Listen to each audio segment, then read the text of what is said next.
it's about vets, and I love that we get to know a process of people coming home in World War II. My parents went, so just watching that, I feel like I'm learning a history lesson, but in such an uplifting, interesting way. And maybe there's a love story, maybe there's a really good love story, and maybe there's a band on stage, and maybe we learn the power of healing through music and art and your passion.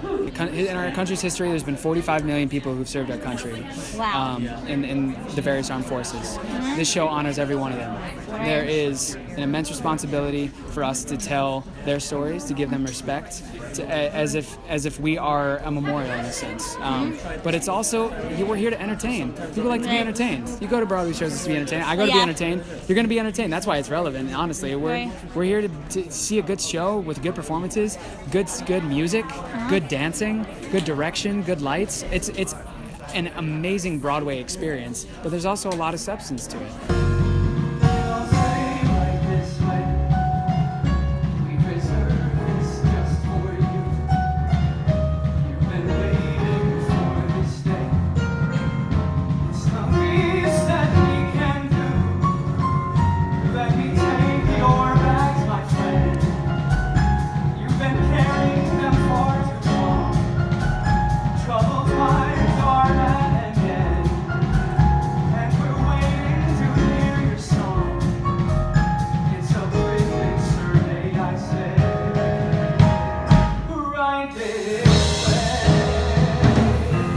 Coming out of a situation like a war and being thrust back into polite society is a very tricky thing. And what's amazing is that the people who went through it in 1945, they went through what everybody else is going through right now. They didn't have Oprah then, they didn't have talk shows then, they didn't have group therapy then, but they went through it.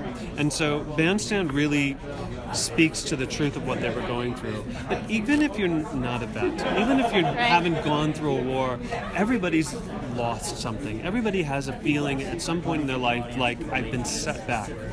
You know, I've lost somebody that I've loved, I've missed out on that job, I'm never going to get that dream.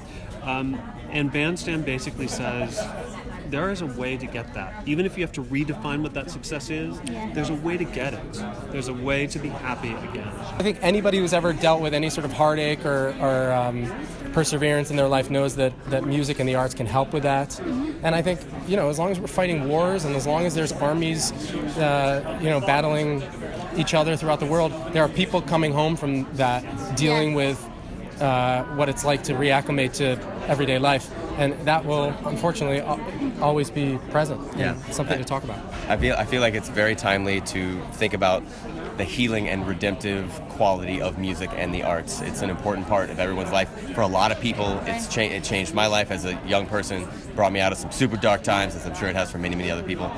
So shining a light on what the healing power of music is, I think, is always relevant. We reserve this just for you. You've been waiting for this day. It's the least that we can do. Arrive at last, my friend.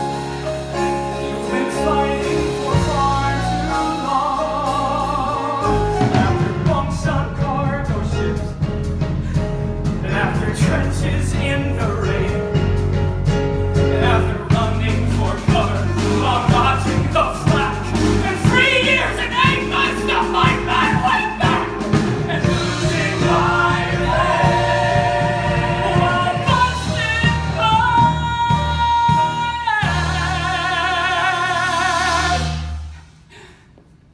I think that we are entitled to travel first class. Don't you? It feels so fresh, feels contemporary, feels real. I at least know a lot of people who are currently serving. I have friends whose husbands are serving, people who have traveled and left their homes. My stepsister's husband is in the Army. Like, knowing that story, that we all feel so removed from it, I feel like. And getting to delve in and find relevance in that Getting to try to like at least scratch the surface of what that must be like has been just so eye-opening for me. And it's a complicated love story. I think people can relate to the music. I think everyone can relate to. Andy has made it again so fresh. The dancing, it has a little bit of everything. I think a lot of people also are going to be able to relate to the way that music heals these guys and the way it brings people together.